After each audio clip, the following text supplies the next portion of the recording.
Naranasan mo na bang mag-night swimming sa dagat? Maliwanag sa ilalim ng buwan, natutulog na halos lahat ng mga tao. Mga insekto at paghampas ng alon sa dalampasigan lang ang maririnig mo. Masarap sigurong magpunta dun. Pero papano kung may bigla kang makasabay na turista? Magsuswimming din ngayong gabi. Hassle naman. Akala mo solo mo na.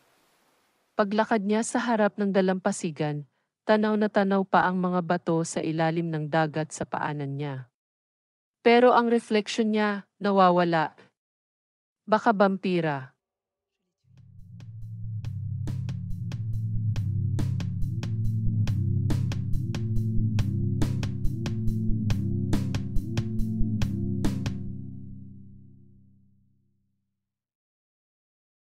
Bakit nga ba fascinating yung konsepto ng pagiging isang vampira? Out of human curiosity lang ba ito? O dahil likas naman kasi sa tao ang maghangad na maiba para mag-stand out? Baka naman paraan to ng isipan para ma-project ang mga subconscious desire. Desire na walang namang tsansa na maging realidad. For example, ang makalipad, makakita ng tagos sa mga pader. O ang maging immortal.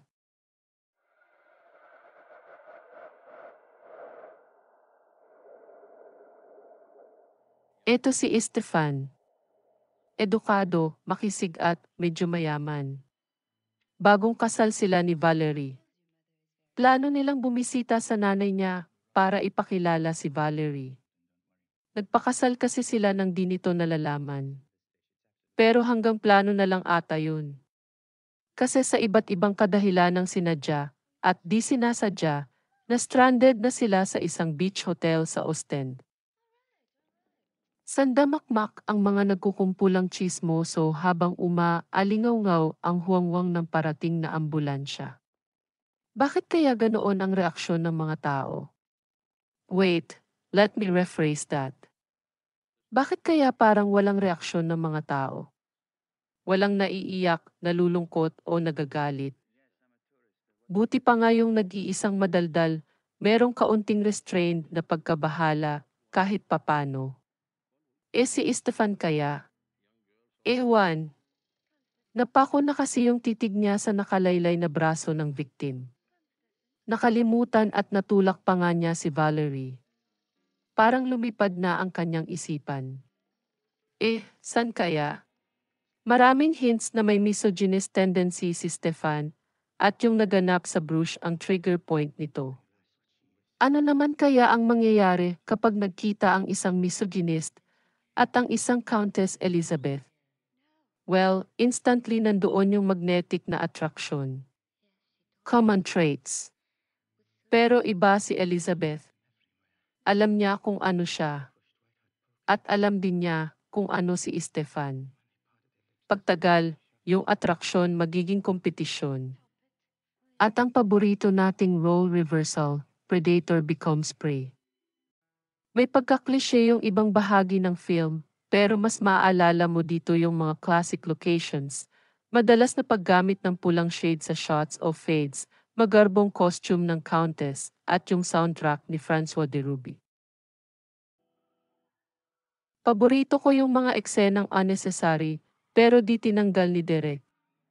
Sa may ending, matapos tumilapon ni Elizabeth sa nakausling sanga ng kahoy sa daan, may close-up shot ng kamay niyang humawak doon sa sanga. Napakaikli lang nito. 1 o 2 segundo lang, pero doon sa eksena, parang tinatanggap na niya ang kapalaran niya.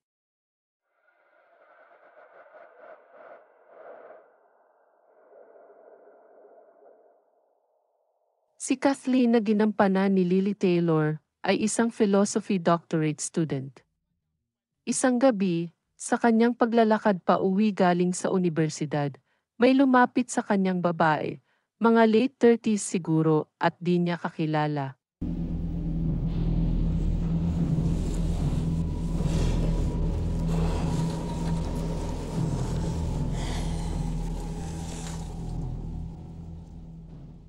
Since ito yung kwento ng transisyon niya mula tao pa vampira, pwede nating sabihin na reluctant, or at most, existential na vampira siya. Sa pagbisita niya sa isang art exhibit, napagtanto niya ang pagkakahawig ng pagiging vampira at yung genocide sa panahon ni Hitler. Parehas pumapatay. Sa argumento niya, yung karahasan ay default ng nasa sa atin, kaya di natin mapipigilang maulit ito. Doon din umaangkla ang katwiran niya para sa magagawang pagpaslang sa hinaharap. Ang hirap pumili sa gutom o dahas. Sa pagkakataong ito, pinili ni Kathleen ang maging creative.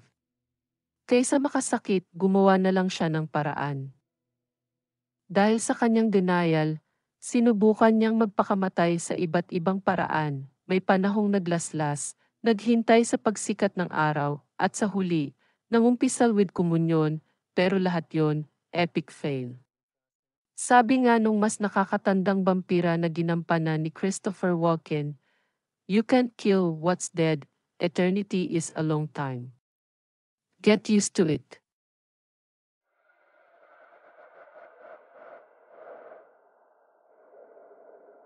Di po pwedeng mawawala sa listahan si Manong Jean Rollin, ang French author na dapat managot sa pagpapalaganap ng mga twin vampire tropes.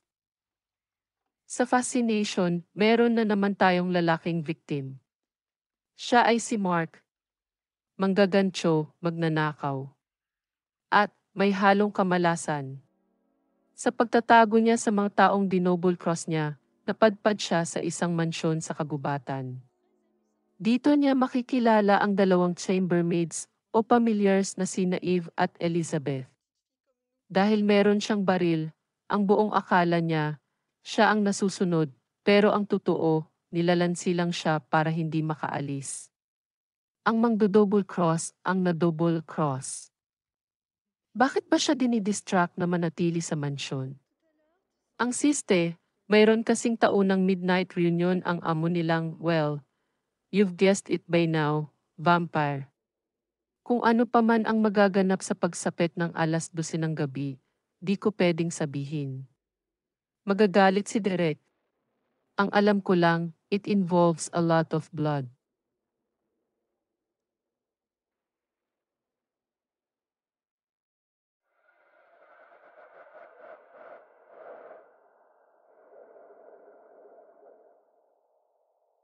Ito pa isang katukayo ni Valerie, pero dito sa pelikulang to, di siya yung vampira.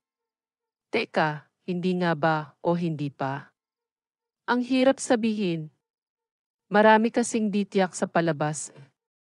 Yung nanay, pinsan, at lola, baka isang tao lang, pero nag-o-overlap yung timeline nila.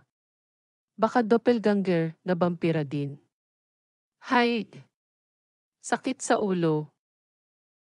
Ang daming tema sa pelikulang to, parang fairy tale na may coming of age, sexualidad at mga vampira. Ewan ko sa'yo, pero para sa'kin, wow. That's my jam. Isa pa palang malaking aspeto nito yung mga kakatuwang paggamit sa religious motives. Di tulad sa mga western vampire na tutol sa religion, dini ay parte talaga ng lifestyle nila yun. Yung polkat pa nga na elder vampire, siya ang kura ng simbahan. Dito naman, gagamitin yung malaking rosary para sa alternative purpose, to put it nicely. Kung wa-epek ang relihiyon sa mga vampires dito, ano kaya yung naging alternative na weakness nila? Merong ginagamit si Valerie, yung pamanang hikaw ng nanay niya. Parang katumbas to ng crucifix. Dito sa clip na to, inakusahan siyang mambabarang at nahatulang sunugin in public. Dito na niya sinubo yung hikaw para maligtas.